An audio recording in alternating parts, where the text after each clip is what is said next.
hirap naman nito. Hello, Yambi. Magandang araw. Nais ko sana humingi ng konting tulong sa'yo dahil may mga ilang bagay akong hindi maintindihan sa aralin natin sa science tungkol sa menstrual cycle. Maaari mo ba akong tulungan kung ano ang buong proseso nito? Magandang araw din sa'yo, Shimir. Tamang-tama, kakatapos ko lang gawin ang tungkol sa menstrual cycle. Naaralin natin yan. Halika't aking ipapaliwanag ang buong proseso ng menstrual cycle. The four main phases of the menstrual cycle are menstruation, the follicular phase, ovulation, the luteal phase. Menstruation is the elimination of the thickened lining of the uterus and the metratum from the body through the vagina. Menstrual fluid contains blood cells from the lining of the uterus, endometrial cells, and mucus. The average length of a period is between 3 days and 1 week. Second, the follicular phase starts on the first day of menstruation and ends with ovulation prompted by the hypothalamus. The pituitary gland releases follicle-stimulating hormone FSH. This hormone stimulates the ovary to produce around 5 to 20 follicles. Tiny nodules form or seeds which hormones stimulates the ovary to produce around 5 to 20 follicles. Tiny nodules of seeds which bed on the surface. Each follicle houses an immature egg. Usually, only the follicle will mature into an egg while the others die. This can occur around day 10 of a 28-day cycle. The growth of the follicles stimulates the lining of the uterus to trigger in the preparation for possible pregnancy. Ovulation phase. It is release of a mature egg from the surface of the ovary. This usually occurs mid-cycles around 2 weeks or so before menstruation. The developing follicle causes a rise in the level of estrogen. The hypothalamus in the brain recognizes these rising levels and releases a chemical called gonadotropin releasing hormone GnRH. This hormone prompts the pituitary gland to produce raised levels on luteinizing hormone LH and FSH. Within 2 days, ovulation is triggered by the high levels of LH. The egg is funneled into the Go. high levels of LH. The egg is funneled into the fallopian tube and towards the uterus by waves of smoke. Her life projections the lifespan 24 hours. Unless it meets a sperm during this time, it will die. Fourth, luteal phase. During ovulation, the egg bursts from its follicle, but the repressed pulling stay of the surface transform into a structure known as the corpse. Later, this structure starts releasing progesterone along with small amounts of estrogen. This lining of the uterus, waiting for fertilized egg to stick implant. Is a fertilized egg implants in the lining of the uterus, it produces the hormones that is necessary to maintain the corpse luteum. This includes human chorionic gonadotropin,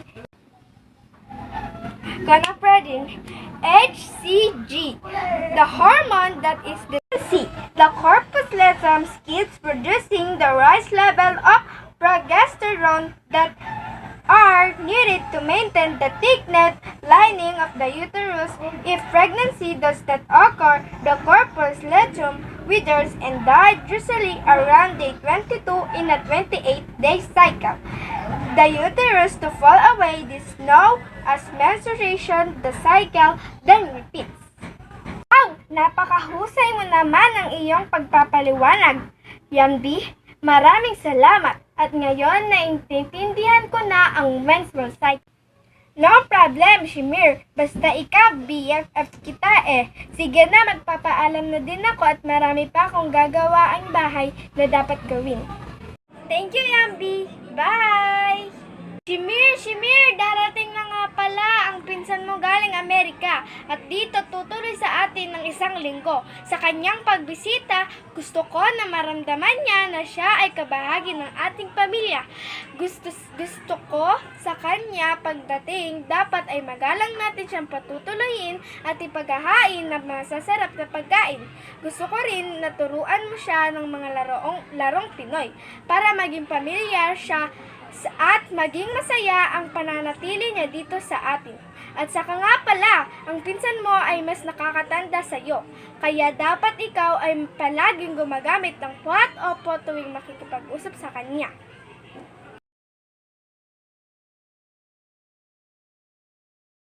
Magandang araw, Shimir. Ikinagagalak kitang makilala. Araw din po sa inyo, Kuya Kiel. Halika, tuloy po kayo sa aming munting bahay.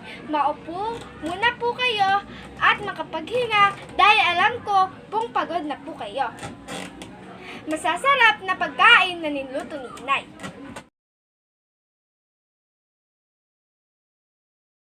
Na po at kumain, pero bago po ang lahat, tayo po ay magdasal. Maraming salamat, Panginoon, sa walang sawang pagbibigay ng mga pagkain. At maraming salamat din po sa pagsasama ngayong oras na ito. Maraming salamat po. Amen. Dito, may simbahan na malapit dito sa inyong lugar. Nais ko kasing magsimba kasi ang reliyon ko rin ay katulad sa iyong Kristiyano. Kiel, meron pong malapit na simbahan dito sa aming lugar. Ituturo ko po sa inyo kapag tayo ay mamamasyal. Pero alam mo po ba, Kuya Kiel, ang mga Espanyol pala ang nagpalaganap ng Katolismo at Kristyanismo sa bansang Pilipinas.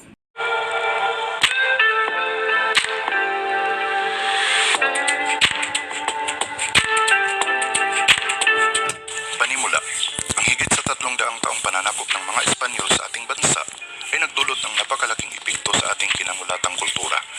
Hindi lamang ang pamahalaan, lipunan at ekonomiya ang nabago sa pagdating ng mga Espanyol. Ang mismong kultura ng mga Pilipino ay nagkaroon ng pagbabago.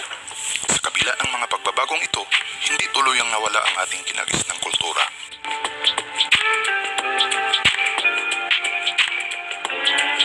Relihiyon. Malaking impluwensya ng mga Espanyol ang Kristyanismo.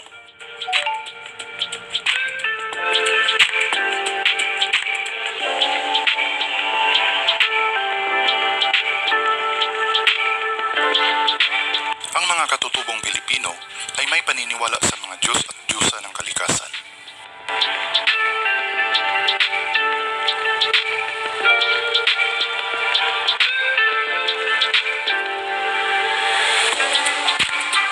Marami rin ang may paniniwala sa relihiyong Islam.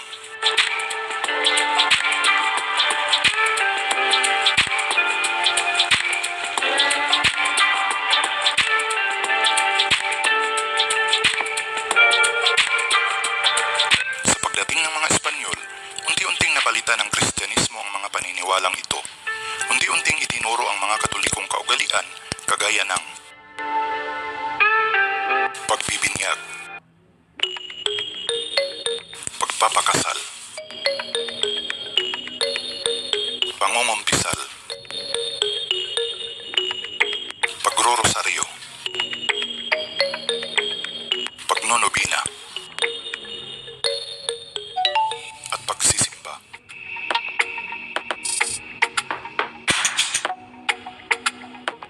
Sinunog ng mga praile ang mga dokumento na patungkol sa mga lumang paniniwala.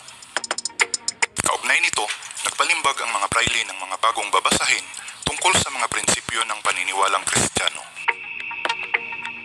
Ang doktrina Kristiyano Kristiyana ang kauna-unahang aklat na nilimbag sa Pilipinas noong 1593, isang aklat tungkol sa katisismo.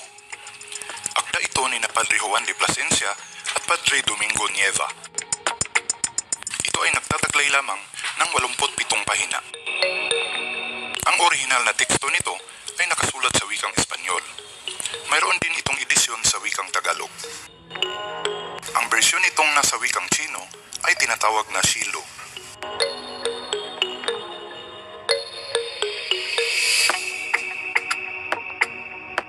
At Kuya Kiel, malapit na rin po dito ang pesta sa amin.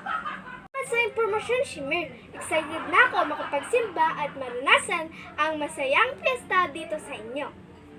Ito aralin sa mathematics tungkol sa multiplication at decimal. At to decimal place by 1 to the 2-digit whole numbers. Nakakailang try na ako pero hindi ko pa rin makuha. Ay, paano ba to? Ganyan nga itsura mo, mukhang naiinis ka at Nahirap ka na dyan. Sige, nagawa mo ha. Ano ba yung pinoproblema mo dyan? Kuya Kel, tungkol po ito sa aming aralin na mathematics. Ang topic is multiplication of decimal up to 2 decimal places by 1 to 2-digit whole numbers. Kanina ko pa nga inaaral, di ko pa po makuha eh. Multiplying decimals. Number 1, in multiplying a decimal by a whole number, multiply the factors like you are multiplying whole numbers. When we say factors, these are numbers to be multiplied. Next, count the number of decimal places of the factors to determine the number of decimal places in the product. When we say product, it is the answer of multiplication. And lastly, affix the decimal points in the product.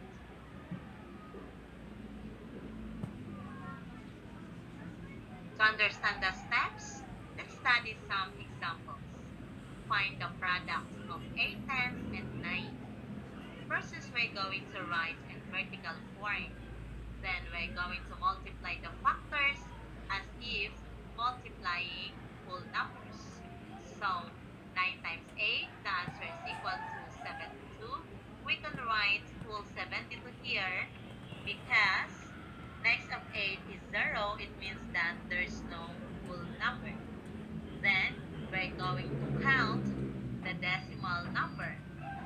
Decimal number found after the decimal point. So, we only have one decimal number which is equal to 8. Then, we're going to count one decimal place to our product. Okay? This is 1. And we're going to put the decimal. Ilang pala kadali yun, Kuya Kel. At sa wakas, natapos ka na rin ang aralin na ito. At sa wakas, makapaglaro na rin ako. Tara, Kuya Kel, laro tayo ng lawin at sisiw.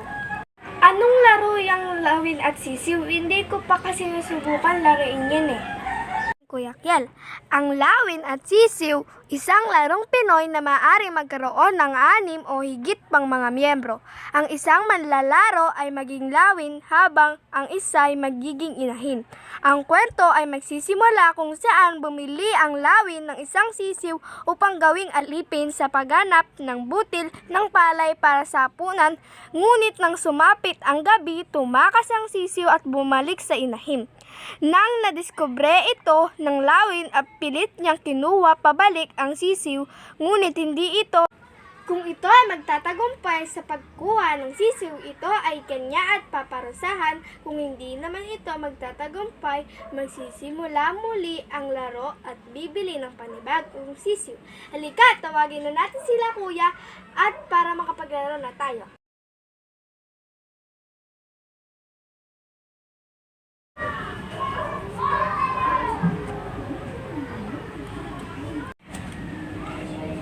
Kuya Kiel, hindi ganyan ang tamang pamamalansya ng damit.